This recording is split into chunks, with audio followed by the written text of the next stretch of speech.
To my channel. How are you? I'm doing well. We are doing our 11/11 readings.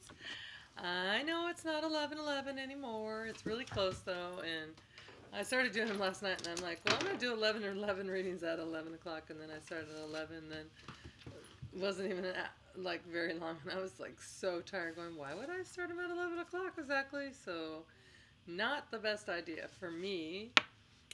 Some nights I love to stay up late, but apparently not when I need to or something. Hold on, I'm gonna take a drink. No, I don't drink soda. It's water. It's just flavored water. I mean, not that I judge you if you drink soda, but I don't. I don't like any drinks with sugar in them. Okay, or fake sugar, anything like that. Okay, Capricorn.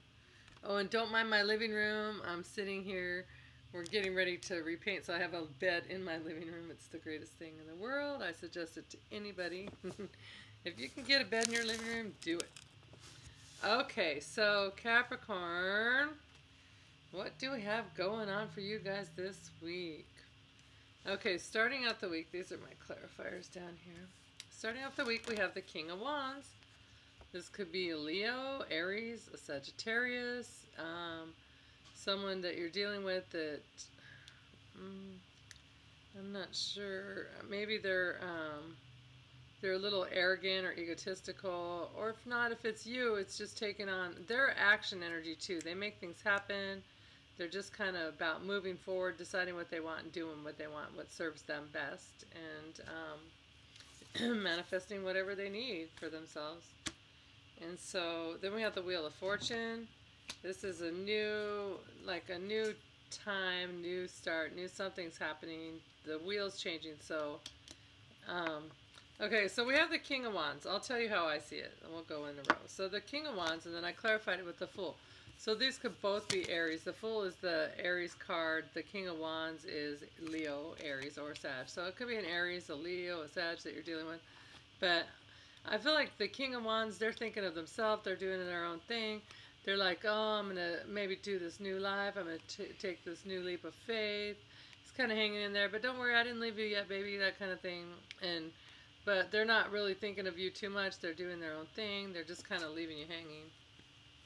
And then but then the wheel comes in. The wheel is like, wait a minute, we're going to change this around. And the wheel changes karma, brings it, chick, chick, chick, chick, changing it around, bringing in something new. And then all of a sudden, you're feeling this empowered feeling. And you get the Two of Wands.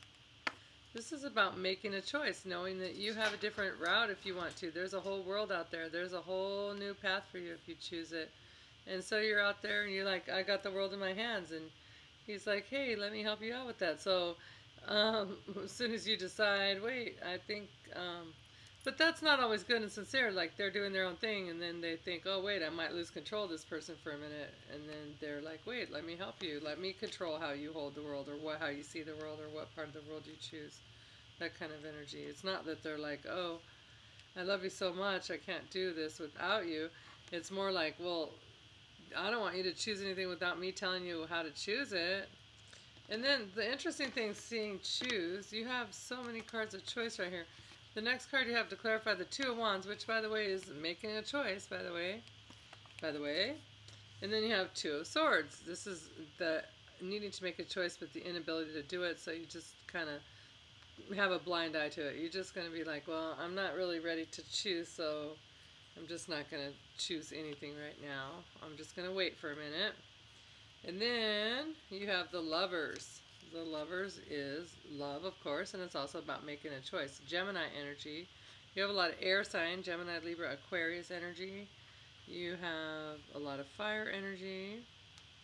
Interesting. I don't see much earth energy at all, Capricorn. Where are you in this reading? And so, anyways, this is about having to make a choice in love. So, one more choice. So, I want to clarify. What are your choices? Tell me what your two choices are. And the first choice is Queen of Swords. That's to cut something out that doesn't serve you. The Queen of Swords, she doesn't take any nonsense.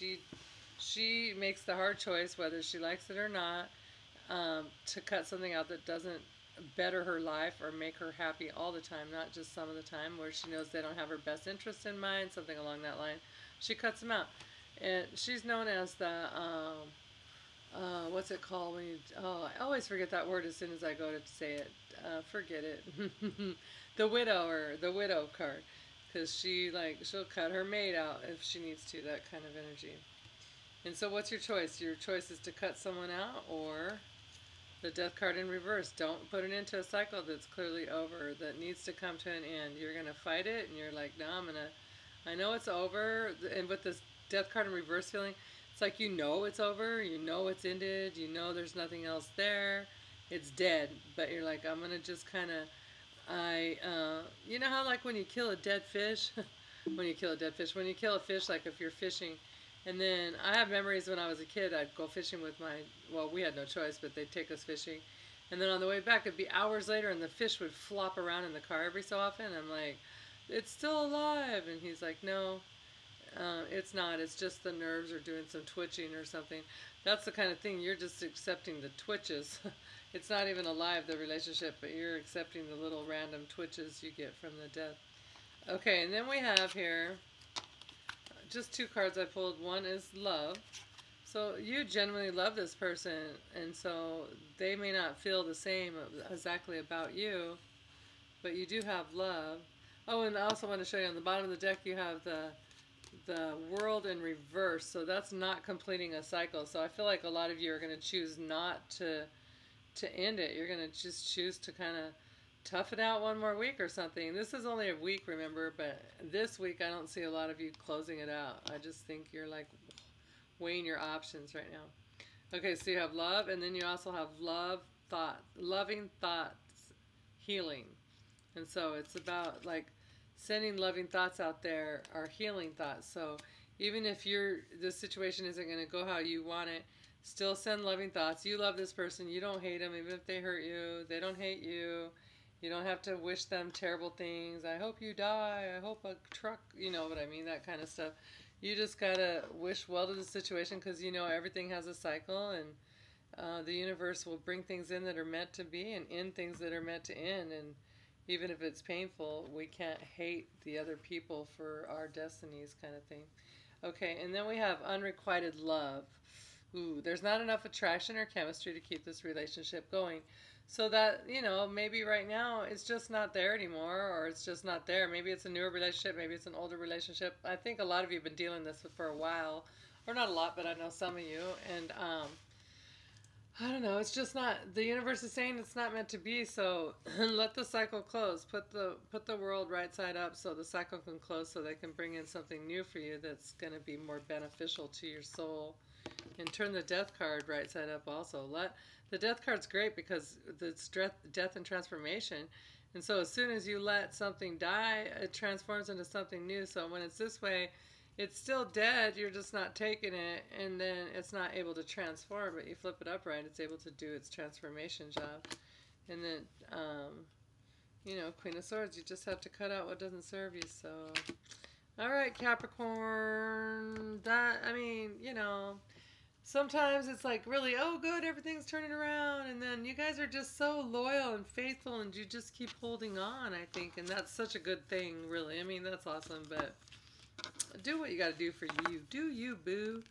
So I feel like you're going to be, the fact that the world and the death card are upside down, it's right there. You can't fight it. The universe is going to do its thing, especially since you got the wheel. So there is no fighting it. You might get one extra week or so out of it, but it's coming to an end. See, on the bottom of the deck, we have the Knight of Cups in reverse. So that's like, there's no new love coming to it. Whatever is there is there. It's ride that wave out, and then it's gone, unfortunately.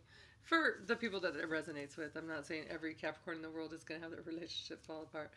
All right, love you guys. I hope that you have a good week of enlightenment, and hopefully next week we have new love in the path. So I think some of you guys have fire signs coming your way. Just saying. Talk to you later. Bye.